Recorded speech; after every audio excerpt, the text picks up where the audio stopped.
네, 안녕하십니까. 다시 한번 소개해드리겠습니다. 인하대학교 현재 경영대학 아태물리학부 물류전문대학원에 재직하고 있는 정호상 교수라고 합니다.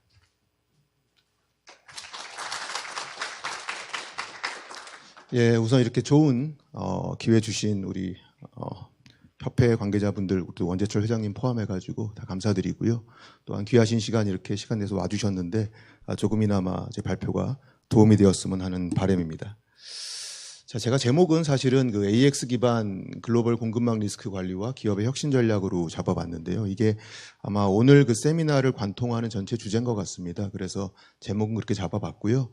사실 제가 뭐 공급망 관리에 대한 연구를 좀 수행을 하고 있지만 여기 계신 많은 우리 전문가분들이 더 많이 아시는 또 현업에서 또 경험으로 알고 계신 내용도 많기 때문에 제가 사실 좀 조심스러운 부분도 있습니다. 그래서 하나의 또 새로운 견해 또는 하나의 또 사례 이 정도로 좀 봐주시면 좋을 것 같고요. 네, 다음 장이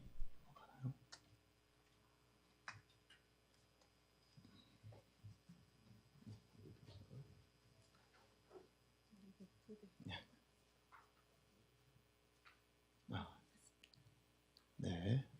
예, 뭐 발표 순서는 다음과 같습니다. 먼저 글로벌 공급망 리스크, 최근에 이제 리스크가 앞서서 사실은 뭐 회장님이나 부사장님도 말씀해 주셨지만 여느 때에 비해서 사실 공급망 리스크에 대한 관심이 굉장히 높아지고 있습니다. 사실 이 공급망에서 리스크를 다루게 된 게 뭐 오래만의 일은 아니고요. 굉장히 오래된 그 연구 주제라고 볼 수가 있는데 최근 들어와서 굉장히 많이 좀 이슈가 되고 있고요. 그래서 공급망 리스크를 특히 어떻게 측정할 것인가. 조금 전에 이제 인사말에서도 말씀해 주신 것처럼 이제는 사후적인 대응보다는 뭔가 사전적인 좀 조기에 알람을 좀 띄우고 사전에 우리가 어떻게 대처하는 게 중요한가 이런 이야기들을 하고 있는데요. 특히나 이런 AI, AX 기술이 좀 발달하면서 이런 것들이 조금 더 용이해지지 않았을까 하는 생각이 듭니다. 그래서 그런 관점에서 좀 설명을 드려보려고 하고 있고요. 공급망 교란 자체가 사실은 더 이상 예외가 아닌 상시 리스크다 이렇게 좀 적어봤는데요. 24년에 어떤 맥킨지 조사에서 응답 기업의 약 90%가 공급망 문제를 경험하고 있다. 이 공급망 문제라고 하는 게 뭔가 지금 잘못되고 있다는 얘기인 거죠. 사실 이런 기조가 점점 강화되고 있는 배경에는 뒤에서도 설명드리겠습니다만 큰 패러다임에 좀 변화가 있는 것 같아요. 첫 번째로는 굉장히 어떻게 보면은 비용 절감에 초점을 맞췄었죠. 굉장히 슬림한 공급망을 운영하려고 노력을 많이 했는데 그에 비해서 지금 이런 갑작스러운 리스크들은 그렇게 우리가 굉장히 긴축하고 비용을 절감하는 걸로만은 좀 해결하기가 어려운 상황이 되고 있습니다. 따라서 이런 비용 최소화라는 단일 목적에서 지금은 비용뿐만이 아니라 복원력, 우리가 민첩성 이런 여러 가지의 축을 동시에 추구하는 쪽으로 바뀌고 있죠. 앞서 말씀드린 대로 공급망 문제를 경험한 기업들이 한 90%다. 그리고 조사 대상 기업 기준으로 매출도 어마어마하게 손실을 봤고요. 또 리질리언스, 사실은 이게 요시 세피 교수라고 MIT 교수님이 이제 어떻게 보면 많이 주창한 개념이죠. 리질리언트한 엔터프라이즈를 만들어야 된다. 그래서 복원력이 있는 좀 탄력적인 이런 기업의 중요성을 계속 설파한 게 한 20년, 15년 이렇게 됐습니다. 최근 들어와서 공급망 리스크가 커지면서 계속 이런 복원력에 대한 투자, 어떻게 하면 우리가 조금 더 맷집을 키워보자. 이런 쪽에 전문가들이 많은 관심을 가지고 있다. 그래서 한마디로 코스트 이피션시 중심에서 이런 비용이나 복원력에 관심을 가지는 기업들이 늘어나고 있다는 겁니다. 다음 장 봐주시면은 아마 발표 자료하고 조금 다른 부분들이 있을 겁니다. 제가 좀 추가적인 내용들을 좀 집어넣었는데요. 지정학적 리스크가 다시 한번 부각된 이유는 잘 아시다시피 23년에 오른쪽 그림에 먼저 나와 있는 뭐 홍해 후티 사태, 예멘에 있는 어떤 후티 반군이라는 이 반군들이 당시에도 뭐 이스라엘과 하마스 간의 어떤 분쟁에 좀 같이 또 개입하면서 바로 이곳이죠. 이 아래쪽에 바로 이 부분. 이쪽에서 홍해를 지금 왔다 갔다 하는 상선들을 공격하는 일이 발생을 했습니다. 그게 24년 12월에 발발했고요. 한 1년 정도를 우리가 이 사태를 겪었는데 이때 이제 수에즈 운하 통항량 자체가 이전 최고치 대비해서 57%까지도 감소를 했습니다. 이 위로 올라가면 이제 수에즈 운하가 있을 텐데요. 수에즈 운하로 이제 바로 이제 통과해가지고 가기가 어려우니까 희망봉으로 아프리카 희망봉을 우회하면서 굉장한 공급망 그 비용 자체가 압력으로 작용을 하게 됩니다. 그런데 몇 년 지나지 않아서 이제 호르무즈 해협, 바로 올해 2월 마지막 날이었나요? 2월 28일 날 전쟁이 좀 발발하게 됩니다. 그래서 미국, 이스라엘과 이란 간에 이런 전쟁이 발발하면서 호르무즈 해협 자체가 큰 또 관심의 대상이 되죠. 근데 아시다시피 호르무즈 해협이라는 곳은 굉장히 또 이 요충지, 요 위치하고 있죠. 그래서 이 위쪽에 있는 빨간 점이 바로 호르무즈 해협 부분이 되겠는데요. 그래서 2천만 배럴 정도가 하루에 통과하는 어마어마한 우리가 어떻게 보면은 해상 원유 교역에서 중요한 역할을 하고 있는 곳이다. 약 25% 정도의 전 세계 해상 원유 교역에 차지하는 비중을 보이고 있는데요. 어떤 이런 호르무즈에서의 긴장 이런 것들로 인해서 이제 지정학적 리스크가 가끔 일어나는 굉장히 빈도가 낮은 그런 또 충격이 큰 이런 이벤트가 아니라 상시적인 모니터링 대상으로 조금 재정의할 필요가 있지 않냐. 그래서 지금 보시면 2023년, 4년, 6년 굉장히 빈번하게 이런 일들이 발생을 하고 있습니다. 그래서 현대 공급망 리스크는 복합적이고 연쇄적이라는 말씀을 드릴 수가 있는데요. 과거에는 어떻게 보면은 잔잔한 환경 속에서는 공급망 내에서의 어떤 리스크를 좀 주로 다뤘었죠. 학계에서도 갑작스러운 수요 변화, 수요가 갑자기 튄다거나 이런 것들에 관심이 있었던 반면에 지금은 굉장히 리스크 유형이 다양해지고 있습니다. 그래서 앞서 말씀드렸던 지정학적인 리스크뿐만이 아니라 자연재해, 우리가 벌써 동일본 대지진 일어났었고요. 15년 전에. 그리고 공중보건, 불과 만 한 6년 전 코비드가 있었습니다. 이런 것들로 인해서 또한 사이버 랜섬웨어 사태라든가 이런 것들이 다 고르게 영향을 주고 있습니다. 한마디로 리스크가 어떤 하나로 국한되는 게 아니라 굉장히 복합적이고 연쇄적이고 또 중첩돼서 발생하고 있다는 게 최근 공급망의 가장 큰 특징이라 이렇게 볼 수가 있습니다. 자, 그럼 현대 공급망은 왜 리스크에 더 취약해졌는가 보게 되면은 그래서 이제 취약성, 이 벌러러빌리티라고 그러죠. 이 벌러러블이라는 표현을 최근에 많이 쓰고 있는데요. 구조적으로 우리가 효율을 좀 추구해 왔습니다. 많은 기업들이. 어떻게 하면 조금 더 앞서 말씀드린 린 서플라이 체인을 구현할 것인가 노력을 많이 했었죠. 그러다 보니까 공급망 내외부의 리스크로부터 심각한 교란에 대한 노출이 지금 커졌다. 그래서 취약성이라는 게 이 내부 리스크뿐만이 아니라 외부 리스크까지 모두에서 비롯되고 있다. 이렇게 볼 수가 있겠고요. 오른쪽을 봐주시면 그동안에 저스틴 타임, 린, 효과보다는 효율을 좀 우선시했었죠. 재고를 좀 어떻게 감축할 것인가. 그렇죠? 그 다음에 공급망 자체가 어떻게 보면 글로벌라이제이션이 거의 이제 보편화됐다. 오프쇼어. 그렇죠? 그 다음에 해외 생산 기지 이전. 이런 것들. 그 다음에 집중화를 추구를 하고 있습니다. 가능하면 단일 거점에다가 규모의 경제로 생산도 한꺼번에 많이 규모의 경제를 좀 추구해보자. 이런 집중화 추구가 어떻게 보면은 하나의 스탠다드 같이 작동을 했죠. 그 다음에 아웃소싱 확대. 이제는 아웃소싱 확대가 새로운 일이 아니죠. 코어 비즈니스를 제외하면 아웃소싱을 다 하고 있습니다. 그 다음에 공급단 축소. 이것도 어떻게 보면 효율 우선과 연결이 되는 부분이라고 볼 수가 있는데요. 서플라이어 베이스. 괜히 소싱을 여러 군데다가 흩어져서 할 필요 없다. 관리도 복잡해지고 우리가 어떤 가격 협상을 할 때도 불리하다. 규모의 경제로 우리가 매스를 모아가지고 하나, 두 개의 소수의 파트너들과 소싱을 하는 게 우리가 협상력을 높일 수 있지 않겠느냐. 이런 공급단 축소. 이런 것들이 어떻게 보면은 우리가 사람이 다이어트를 극단적으로 해가지고 살을 많이 빼면 갑자기 면역력이 떨어지거나 문제가 생겼을 때 복귀하기 힘들죠. 그렇지만 어느 정도 잘 먹고 적절한 살집도 유지하고 이렇게 되면은 조금 면역력을 유지할 수 있어서 우리가 웬만한 감기에 잘 걸리지 않는 이런 것과 비슷하지 않나 이렇게 생각이 듭니다. 자, 그러면 공급망을 어떻게 우리가 리스크를 감지할 수 있을 것인가? 한 2020년대에 들어와 가지고요. 이렇게 리스크 관리가 굉장히 중요해지다 보니까 여러 지표들이 만들어지고 있어요. 뉴욕 연준에서도 글로벌 서플라이 체인 프레셔 인덱스라는 거를 지금 발표를 하고 있습니다. 월간으로 발표를 하고 있고요. 한 21개 정도의 여러 이미 알려져 있는 지수들 이런 것들을 이용해 가지고 가중한 점수를 만들어 가지고 발표를 하고 있습니다. 가장 기본적인 내용은 음수보다는 양수일 때 공급망 압력이 상승한다. 0 부근에 있으면 장기적인 평균적인 리스크 노출 정도에 불과하다. 그래서 이걸 매월 발표를 하고 있는데 지금 보시면 2026년 4월 1.82까지 치솟은 걸 볼 수가 있습니다. 그래서 코비드 때 굉장히 높게 치솟았었고요. 23년에 이제 정상화된 다음에 마이너스로 갔다가 점차적으로 증가하더니 지금 폭발적으로 늘어나는 걸 볼 수가 있습니다. 그래서 최근에 공급망 압력이 재상승하고 있다. 이런 것들을 알 수가 있는 거고요.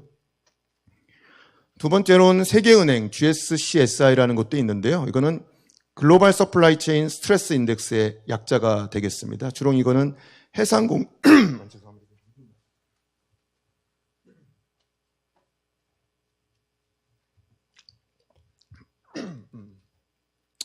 네, 죄송합니다.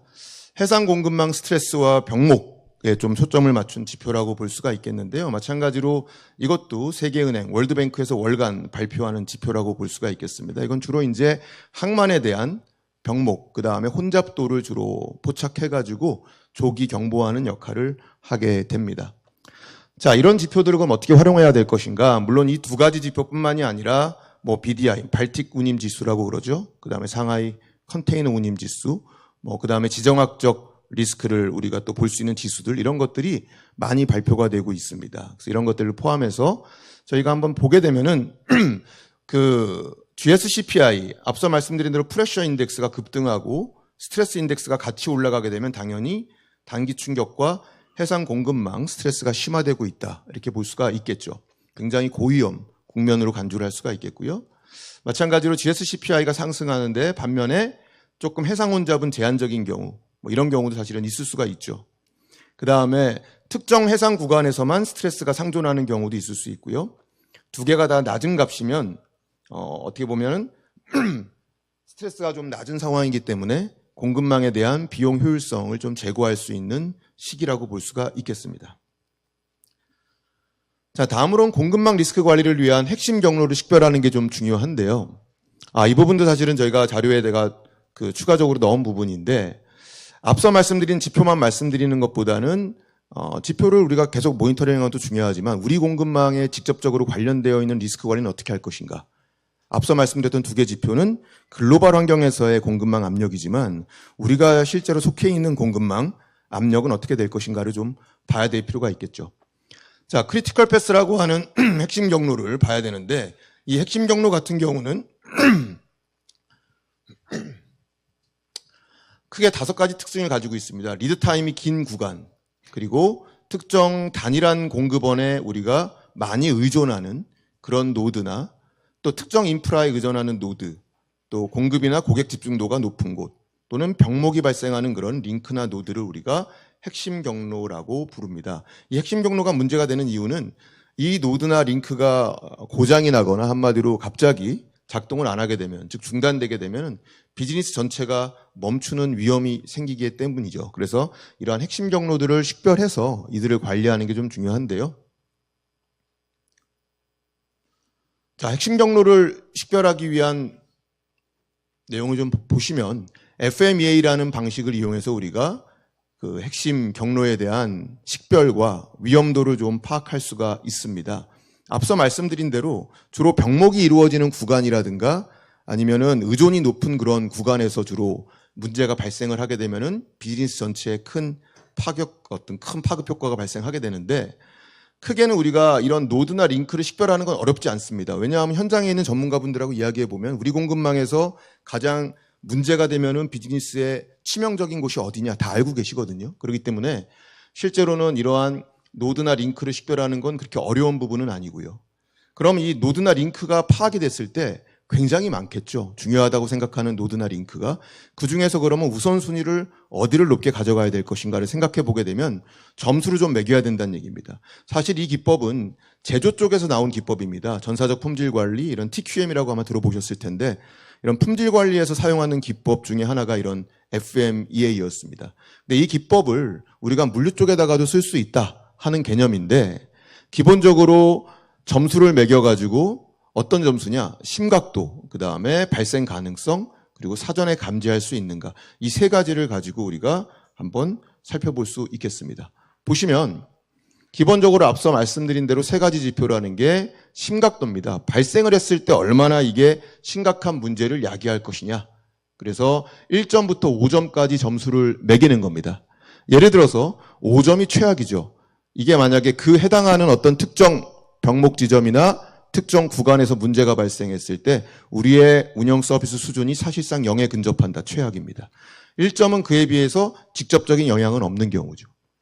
두 번째로는 빈도입니다. 수년에 한 번 정도의 확률이라 그러면 우리가 좀 그나마 좀 나은 편인데 사실 이런 경우는 거의 없겠죠. 매일 발생할 정도로 발생 빈도가 높을 수 있다. 마지막으로 감지 가능성입니다.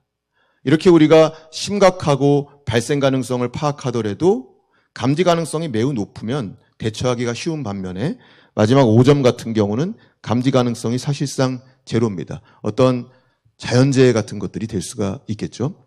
따라서 5 곱하기 5 곱하기 5, 125점 가장 높은 점수를 부여할 수 있는 거죠.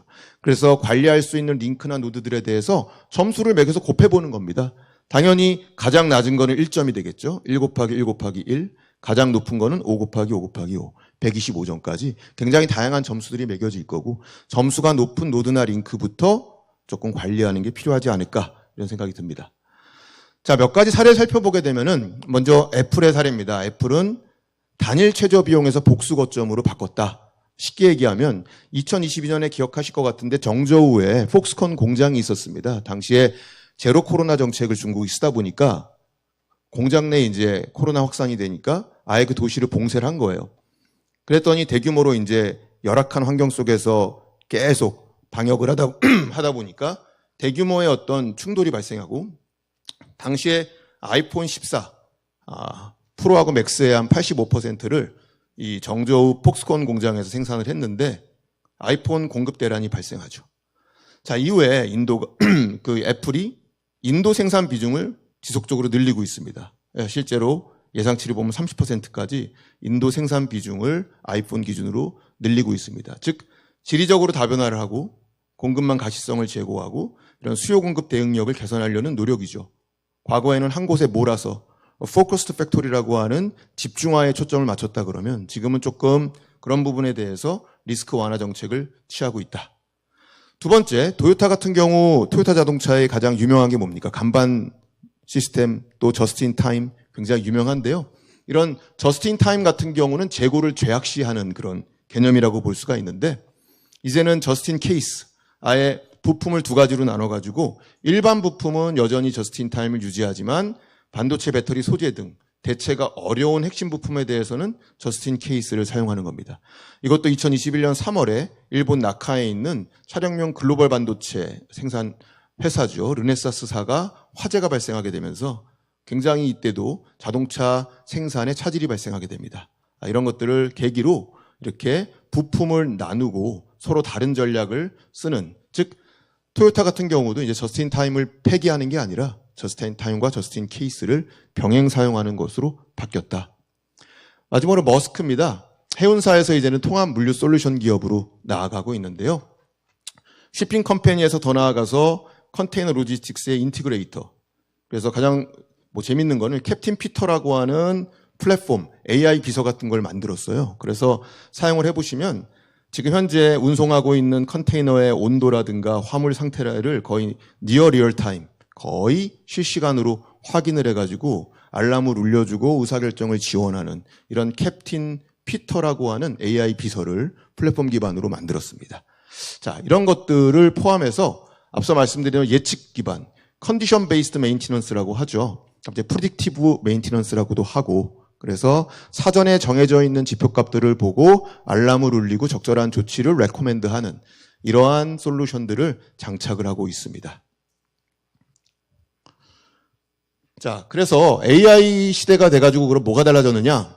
AI가 앞서 말씀드렸던 그 캡틴 피터에서 말씀드린 대로 크게 보면은 가시성을 좋게 만듭니다. 과거에는 데이터를 수집할 수 있는 센서 기술이 발달해도 스토리지에 보관하는 게 굉장히 부담이 됐는데 지금은 사실은 굉장히 보관에 대한 부담도 적어졌고 센싱 기술도 나날이 발전하고 있습니다. 그래서 사소한 정보라도 많이 우리가 확보할 수 있는 시대가 됐죠. 따라서 가시성이 계속 좋아진다는 얘기는 공급망에 대한 조기 경보를 울릴 수 있는 가능성이 커졌고요. 또한 AI 기술이 발달하고 이 가시성이 합쳐지니까 수요 예측의 정확도가 더 높아지고 있습니다. 또한 디지털 트윈과 생성형 AI도 이러한 리스크 관리에 새로운 변화를 가지고 올 것 같은데요. 디지털 트윈 같은 경우는 공급망 시뮬레이션에 적절히 잘 활용할 수가 있겠죠. 우리가 엣지 케이스, 지금까지는 엣지 케이스에 관심이 없었어요. 즉 굉장히 극단적인 케이스에 대해서 발생 가능성이 없으니까 관리 대상이 아니었는데, 지금 보니까 뭐 전쟁이 수시로 일어나고 자연재해, 또 불의 고리가 지금 난리 아닙니까? 필리핀 이번에 대지진부터 시작해서 일본의 어떤 지진의 전조현상까지 수많은 자연재해들이 발생하다 보니까 이런 것들이 발생했을 때 어떤 식으로 우리 공급망이 움직일 것인지를 미리 확인해 볼 수가 있겠다. 이런 부분이고요. 또한 생성형 AI, 지금 뭐 회사에서 안 사용하시는 분이 없으실 것 같은데요. 다 사용하시는 이런 것들을 통해서 의사결정을 보조할 수 있는 부분이 생기게 됩니다. 그래서 앞서 말씀드린 그런 핵심 경로를 파악을 하시고 지금 새롭게 나오는 그런 기술들을 잘 접목을 하게 되면은 기본적으로 우리가 수용해야 할 리스크에 대해서 비상대응 계획을 세우고, 제거 가능한 리스크는 공급망 재설계를 추진할 수가 있다는 겁니다. 그래서 리스크가 반복적으로 노출되는 링크나 노드, 그리고 우리가 점수가 꽤 높게 나오는 FMEA를 통해 가지고 그러한 부분들에 대해서는 구조적으로 재설계하는 대상이 될 수가 있는 거고요. 또한 우리가 어쩔 수 없이 감내해야 될 리스크에 대해서는 비상대응 계획을 세울 수 있다. 이런 이야기가 되겠습니다. 자, 그러면 앞서 말씀드린 지금 AI 기술들, 그 다음에 사례들에서 알 수 있는 것은 결국은 AI를 이용해 가지고 감지, 예측, 시뮬레이션, 자동 대응이 과거 그 어느 때보다 수월해졌고 저렴해졌고 가능해졌다라는 게 가장 큰 특징입니다. 위기 징후에 대한 선행 탐지가 가능하고, 또한 예측 오차가 과거에 비해서 비교할 수 없을 정도로 감소를 한 상황입니다. 또한 다양한 시뮬레이션을 통해서 대응책을 마련할 수 있는 그런 상황이 되었다, 이렇게 말씀드릴 수가 있고요. 결론적으로 말씀드리게 되면은 글로벌 공급망 리스크는 이런 핵심 경로, 아까 크리티컬 패스라고 말씀드렸던 핵심 경로와 리스크를 규명하는, 즉 관리 대상을 우리가 어디로 삼을 것인지 확인하는 것부터 시작이 돼야 될 것이고요. 두 번째는 글로벌 기업의 사례들을 지속적으로 학습을 해서 검증된 사례들로부터 좀 저희가 교훈을 학습할 필요가 있다고 봤습니다. 끝으로 AI 기술들, 사실 많은 저희가 여기 나와 있는 거 말고도 수많은 사례들이 있는데요. 이런 기술들을 활용해서 리스크 관리를 고도화해야 되겠다는 겁니다. 즉 리스크 관리 고도화의 새로운 기회를 이런 AI나 AX 기술들이 만들어내고 있다고 보여집니다. 제가 주어진 시간이 뭐 20분 정도 발표를 하라고 얘기를 해주셔서 사실 준비하면서도 이걸 어디서 어떻게 끊고 어디까지 넣고 빼야 되는지 상당히 좀 힘들었는데, 하여튼 짧은 시간 동안 좀 부족한 부분도 많았으리라 생각이 듭니다만, 소스에 대해서 궁금한 것들, 또 여기에 인용된 맥킨지 보고서라든가 이런 것들에 대해서 궁금한 점에 대해서 나중에 저에게 연락을 주시면 그런 소스들에 대해서 제공해 드리도록 하겠습니다. 예, 감사합니다.